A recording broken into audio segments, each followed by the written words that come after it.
Today on the channel, we're going to learn how to play Cabo Wabo by Van Halen.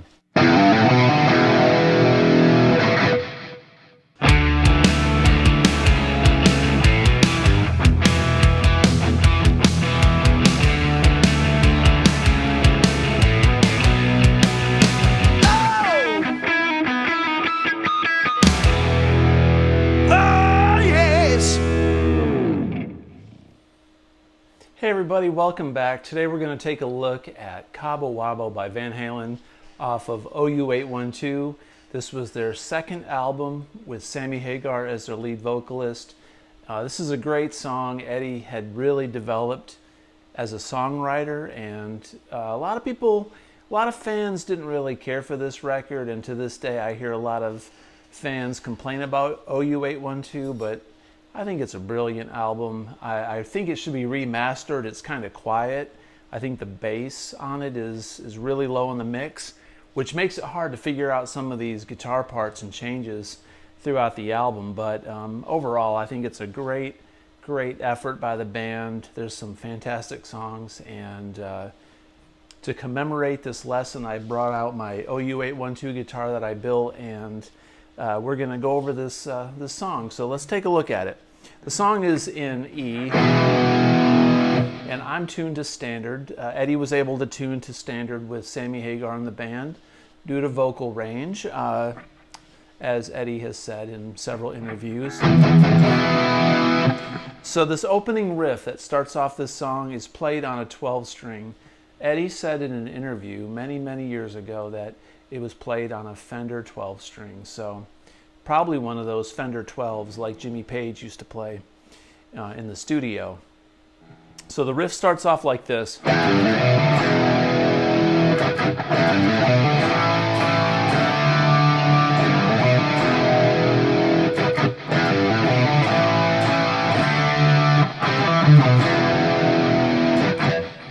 And that's the main riff. That's the riff that he plays throughout the whole song through the verse. So it starts off with this particular riff in the very beginning. So what I'm doing there in slow motion is, so I'm hammering on after I hit this low E. I go low E. I'm only picking twice. If you watch my picking hand, it only does 2 strokes. And then one more when we hit that low E again. So we're gonna hammer on the 3rd and the 5th fret, and then we're gonna pick the 2nd fret on the A string, and then hammer on the 5th fret on the A string, and then go, which is it's a rake. Basically, we're holding our hand over the strings, so you can't hear anything when we go.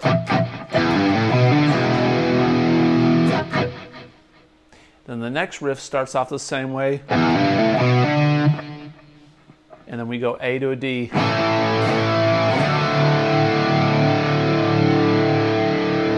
Then we play that riff again. Then go. And then he turns around by going. So what we're doing there is we're on the D string, 5th fret, and then the 2nd fret. We're doing a pull off, and then we're going to repeat the same thing on the A string. So then E. So altogether we have.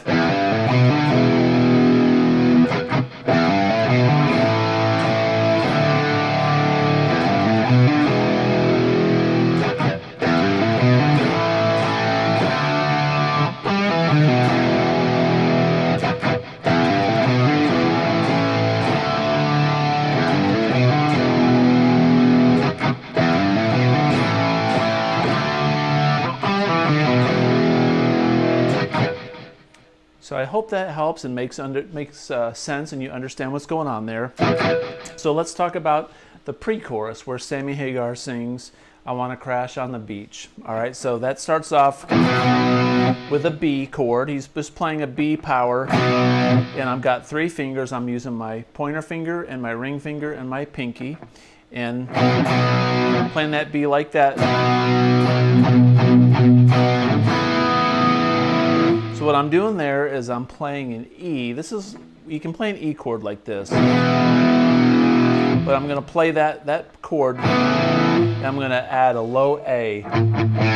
So I'm playing on the top, on the G and the B and the D, G, and the B string, and I'm playing an A bass note. So it sounds like that. So the riff goes.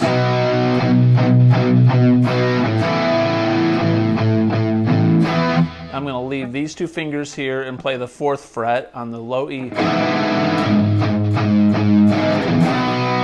Back to B, so that whole riff sounds like.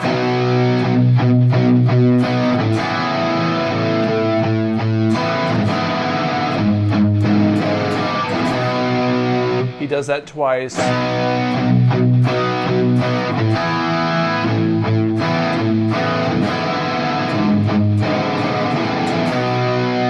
And then we go all the way up an octave, and we're going to play with our pointer finger. We're going to go on the 14th fret and slide up to the 16th fret on the D, G, and the B strings, and or the G, yeah, the D, G, and the B strings. So what he's doing is he's going A to a B. So after that, turn around.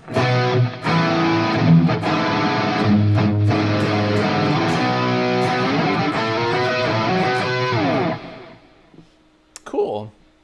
So then the chorus goes.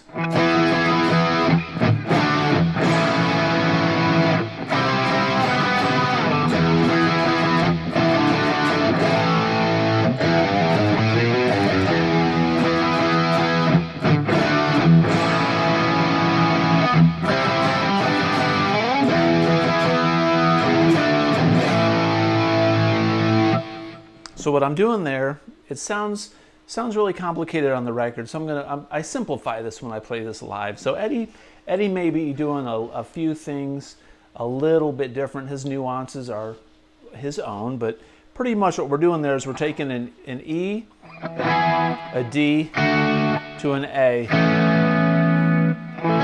He plays a lot of open B and E strings in this song. So we're going E, D, then A. And what I'm doing is I'm playing an A chord, and I'm leaving the B and the E strings open. Then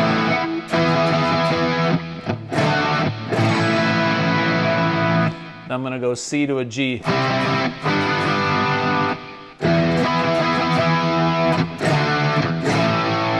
The second part of that chorus lick is E, D to an A. And there's this lick, which is open E to a 3rd fret on the low E, 4th fret, A, B flat, B, and then low E string on the 3rd, 3, 2, 0. So it goes slowly.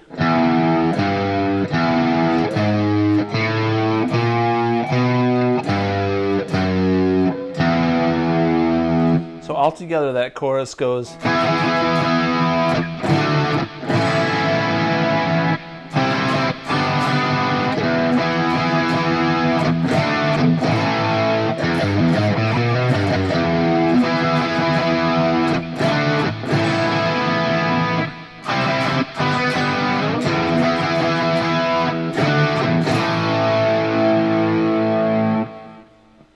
Then it kicks back into.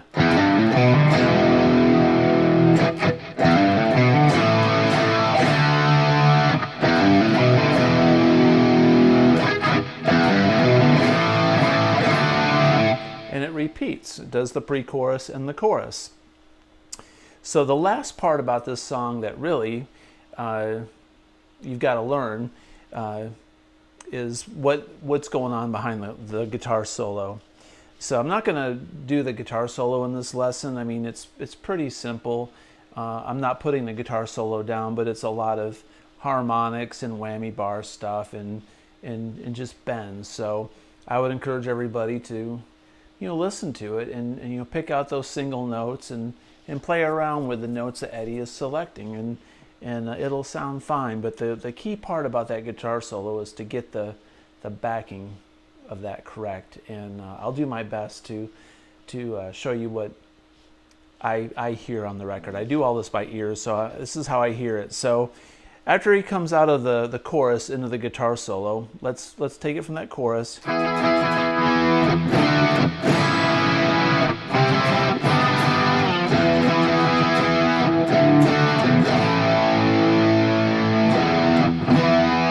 And the guitar solo is basically E to a D. So he goes.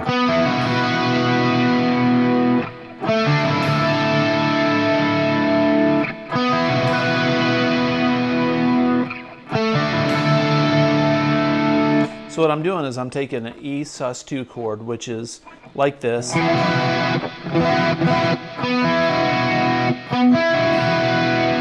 And I'm just playing the top 4 strings. On the 9th fret, I'm doing the 2 middle strings, D and the G, and then on the 7th fret, I'm playing the B and the E string.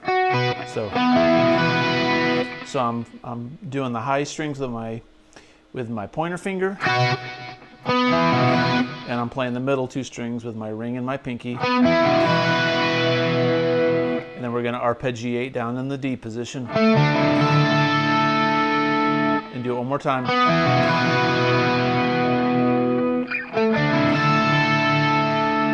This goes on for quite some time, right? And at the very end of the solo, we keep that same chord position. So memorize this. Instead of going up, we're going to pick it, arpeggiate it down. So he slides it up where his ring and his pinky finger are on the 12th fret, and that's a D sus2. But he goes. So remember those 4 chords. It goes.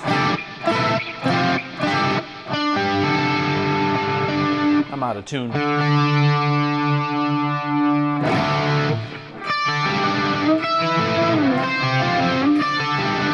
So I'm arpeggiating these 4 chords by doing this upstroke.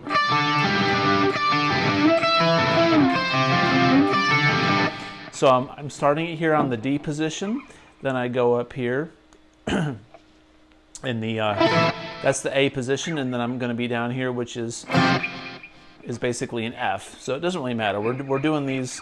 It's actually not D. It's a G. G, A, F, G. So when he comes out of that solo, the solo's. It does that for a while. Then we come out. And then we're going to go down to the 5th fret and play just the top 4 strings, the E, B, G, and D strings. We're going to arpeggiate this way. All 4. And then we're going to make a D shape like this and go. So that's basically an A minor to a D. So once again.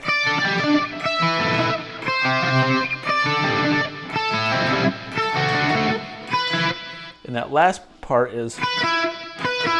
which is the D string, or the high E string on the 7th fret and the B string on the 5th fret. So it comes out of that with a, and then we go down to an F, to a G. So what I'm doing there is basically a chord in the middle of an F. It's an arpeggio of an F major.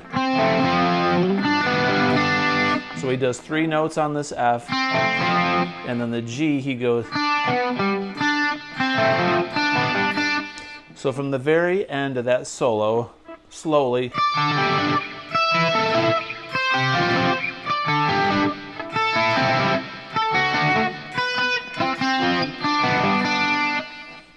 One more time.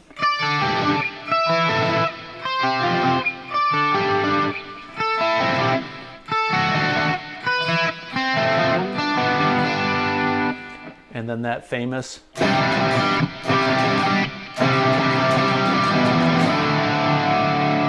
So what he's doing there, I'm going to play through the whole part. So the whole part is.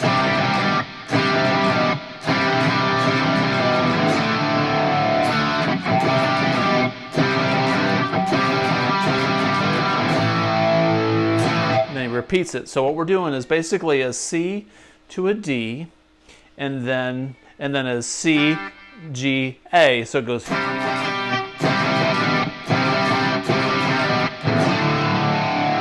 Then C to a G.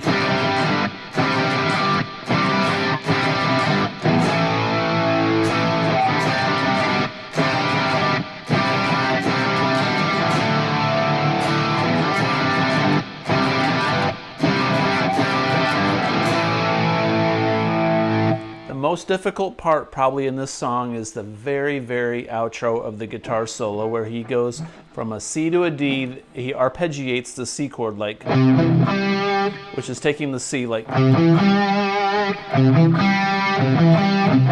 So we're going to take this position and we're going to go up to here, which is a C to a D. So he goes, and we're palm muting that, so it's.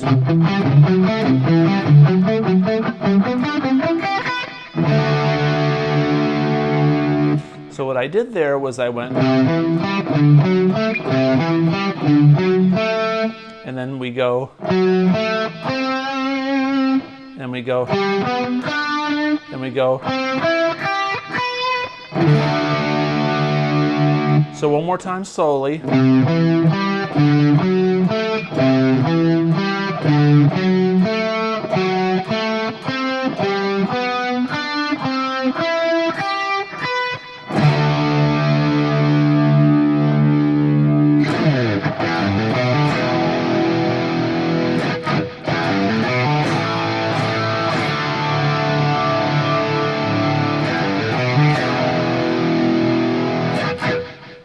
And then during the end of that song, where during the outro, they're basically just going.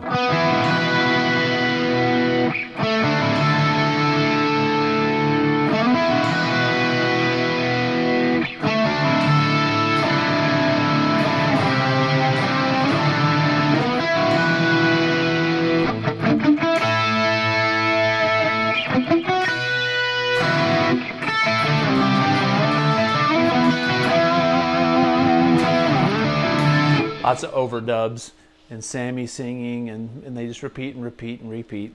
So those are all the main fundamental parts of this song. I hope you enjoyed the lesson. Please subscribe if you like this kind of content. Comment below, and as always, I hope you have a great day, and peace out.